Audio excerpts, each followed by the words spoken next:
ഇന്നത്തെ സ്പെഷ്യൽ ഒരു മാംഗോ മൂസിൻ്റെ റെസിപ്പിയാണ്. വളരെ ടേസ്റ്റി ആയിട്ടുള്ള ഒരു ഐറ്റമാണ്. മധുരം ഇഷ്ടമുള്ളവർ ഒന്ന് ട്രൈ ചെയ്ത് നോക്കൂ. ഇപ്പോൾ മാങ്ങയുടെ എല്ലാം സീസണാണല്ലോ, അതുകൊണ്ട് എല്ലാവരും ഒന്ന് ട്രൈ ചെയ്ത് നോക്കൂ. വളരെ പെട്ടെന്ന് തന്നെ നമുക്ക് തയ്യാറാക്കി എടുക്കാവുന്നതാണ്.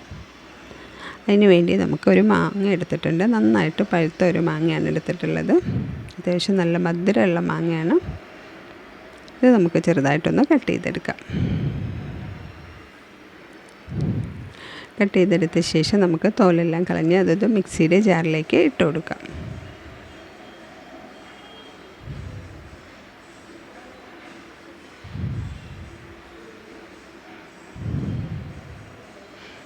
ഇനി നമുക്കതൊരു മിക്സിയുടെ ജാറിലേക്ക് ഇട്ട് കൊടുക്കാം.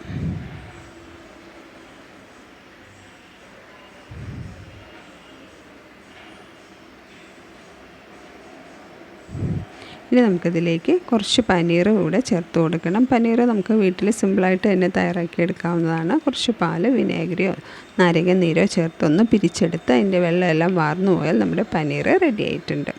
ഇതുപോലെ ഒന്ന് തയ്യാറാക്കി നോക്കൂ. ഇനി നമുക്ക് അതിലേക്ക് ആവശ്യത്തിനുള്ള പഞ്ചസാരയോ കണ്ടൻസ്ഡ് മിൽക്കോ ചേർത്ത് കൊടുക്കാവുന്നതാണ്. ഞാനിപ്പോൾ ഇവിടെ കണ്ടൻസ്ഡ് മിൽക്കാണ് ചേർത്തിട്ടുള്ളത്.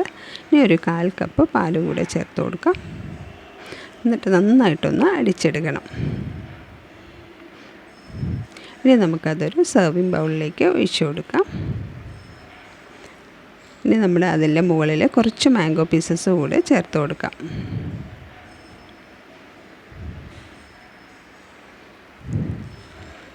മാംഗോ പീസസ് ചേർത്ത് കൊടുത്ത ശേഷം നമുക്ക് നന്നായിട്ടൊന്ന് തണുപ്പിക്കാനായിട്ടൊന്ന് വയ്ക്കണം.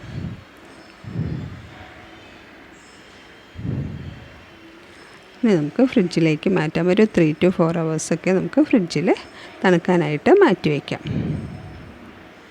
ഇനി നമുക്ക് സെർവ് ചെയ്യുമ്പോൾ കുറച്ച് നട്ട്സ് എല്ലാം പൊടിച്ച് ചേർത്ത് കൊടുത്ത് നമുക്ക് സെർവ് ചെയ്യാവുന്നതാണ്. ഇവിടെ ഞാനിപ്പോൾ പിസ്തയും ബദാമും കാഷ്യൂ ആണ് ചേർത്ത് കൊടുത്തിട്ടുള്ളത്. എല്ലാ നട്ട്സ് വെച്ച് നമുക്ക് സെർവ് ചെയ്യാവുന്നതാണ്. എല്ലാവരും ഒന്ന് ട്രൈ ചെയ്ത് നോക്കൂ. നല്ല ടേസ്റ്റി ആയിട്ടുള്ള ഒരു ഐറ്റമാണ്. വീഡിയോ ഇഷ്ടമായാൽ ലൈക്ക് ചെയ്യാനും ഷെയർ ചെയ്യാനും സബ്സ്ക്രൈബ് ചെയ്യാനും മറക്കരുത്. Thank you.